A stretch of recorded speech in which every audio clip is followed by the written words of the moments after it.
नमस्कार दोस्तों। राज्य की नीति निरसक तत्व अर्थात डीपीएसपी से संबंधित क्वेश्चन आंसर आज हम इस वीडियो में करने वाले हैं। नए हैं चैनल पर तो चैनल को सब्सक्राइब कर ले, वीडियो को लाइक एंड शेयर करें और इससे संबंधित जितने भी क्वेश्चंस हैं इस चैप्टर से संबंधित हम 2 पार्ट में कंप्लीट करेंगे। ये पार्ट 1 है और एक पार्ट आप लोग के लिए और अवेलेबल किया जाएगा। प्रश्न है, भारतीय संविधान में राज्य की नीति निरसक तत्व ग्रहण किए गए हैं। यह ग्रहण किए गए हैं आयरलैंड से। ऑप्शन बी सही हो जाएगा। क्वेश्चन सेकेंड है, राज्य के नीति निर्देशक तत्वों का उल्लेख भारतीय संविधान के किस भाग में है। यह जो है भाग 4 में है। ऑप्शन सी करेक्ट हो जाएगा। नेक्स्ट है, भारतीय संविधान के किस अनुच्छेद में राज्य के नीति निर्देशक तत्वों का उल्लेख है। तो अनुच्छेद जो है यह है अनुच्छेद 36 से लेकर अनुच्छेद 51 तक जो है राज्य के नीति निर्देशक तत्व भारतीय संविधान में दिया गया है। ऑप्शन सी करेक्ट हो जाएगा। क्वेश्चन 4 है, संविधान का वह कौन सा भाग है जो संविधान के निर्माताओं के मस्तिष्क और उद्देश्य को प्रतिबिंबित करता है। तो यह है अनुच्छेद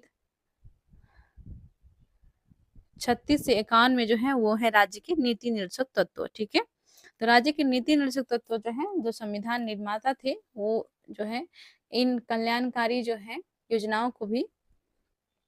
योजनाओं का जो है वो लागू करना चाहते थे, लेकिन उन्होंने जो है इसे सूचीबद्ध किया और आगे का जो भी शासक थे अर्थात जिनका भी सरकार रहेगा उन्हें लागू करने के लिए जो है एक योजना उन्होंने बना कर दिया है, जिसे हम राज्य के नीति निर्देशक तत्व कहते हैं। आगे बढ़ते हैं। नेक्स्ट है क्वेश्चन 5, राज्य के नीति निर्देशक तत्व में निम्नलिखित में से किन किन प्रकार के सिद्धांत अंतर्निहित है। तो इसमें जो है अंतर्निहित है उपरोक्त सभी अर्थात आर्थिक, सामाजिक और प्रशासनिक सिद्धांत। क्वेश्चन 6 है, भारतीय संविधान में राज्य के नीति निर्देशक सिद्धांतों को शामिल करने के पीछे मुख्य उद्देश्य क्या था। तो देखिए इसका जो है मुख्य उद्देश्य था कल्याणकारी राज्य की स्थापना करना। ऑप्शन ए करेक्ट हो जाएगा।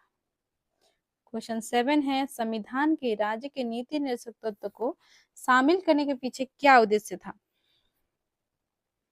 तो इसके पीछे मुख्य उद्देश्य था सामाजिक आर्थिक लोकतंत्र की स्थापना करना। ऑप्शन सी करेक्ट हो जाएगा।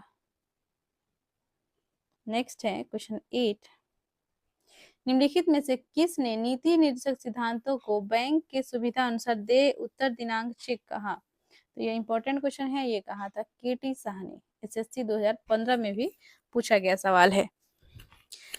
क्वेश्चन 9 है, किस संवैधानिक संशोधन अधिनियम ने राज्य के नीति निर्देशक तत्व को मौलिक अधिकारों की अपेक्षा अधिक प्रभावशाली बनाया। तो यह जो है 42वां संवैधानिक संशोधन 1976 होगा। ऑप्शन ए करेक्ट है। क्वेश्चन 10 है, भारतीय संविधान का कौन सा अंग समाजवादी व्यवस्था स्थापित करने की प्रेरणा देता है। तो यह है नीति निर्देशक तत्व। ऑप्शन सी करेक्ट हो जाएगा। क्वेश्चन 11 है, संविधान में कल्याणकारी राज्य का आदेश दिया जाता है। कल्याणकारी आदेश राज्य का आदेश जो है दिया जाता है वो नीति निर्देशक तत्व में दिया जाता है। ऑप्शन सी करेक्ट हो जाएगा। क्वेश्चन 12 है,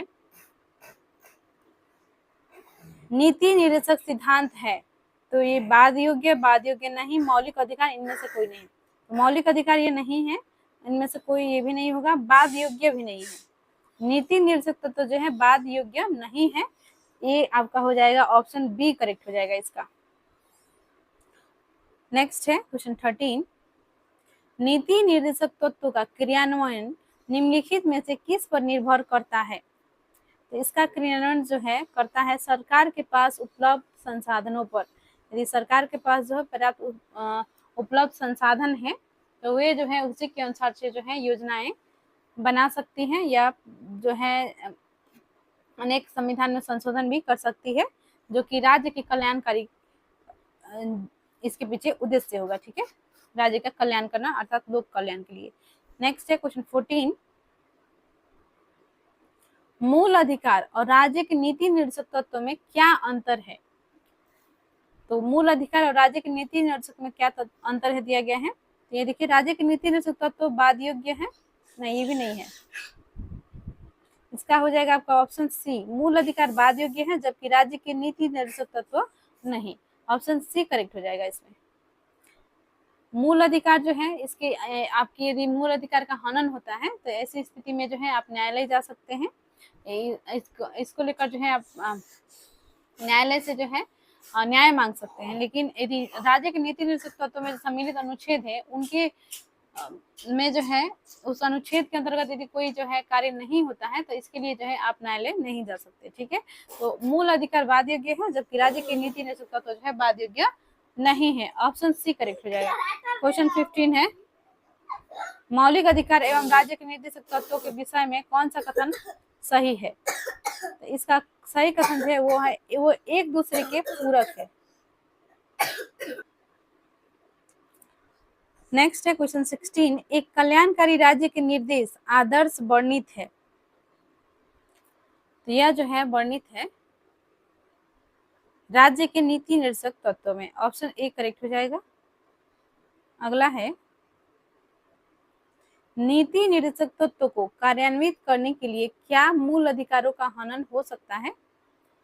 तो इसमें जो है ऑप्शन इसमें दिया गया है हाँ कुछ का, नहीं विवादग्रस्त है। तो क्या जो है नीति निर्देशक कार्यान्वित करने के लिए जो है मूल अधिकार का हनन हो सकता है? यदि ऐसी स्थिति आती है तो कुछ का जो है इसमें अर्थात कुछ मौलिक अधिकारों का जो है हनन हो सकता है। तो इसका करेक्ट आंसर हो जाएगा ऑप्शन बी। अगला है क्वेश्चन 18, भारत के संविधान में अंतर्राष्ट्रीय सुरक्षा को प्रोत्साहन देना सन्निहित है। तो अंतर्राष्ट्रीय सुरक्षा जो है अनुच्छेद 51 में है, यह जो है राज्य के नीति निर्देशक तत्व में है। ऑप्शन बी करेक्ट हो जाएगा।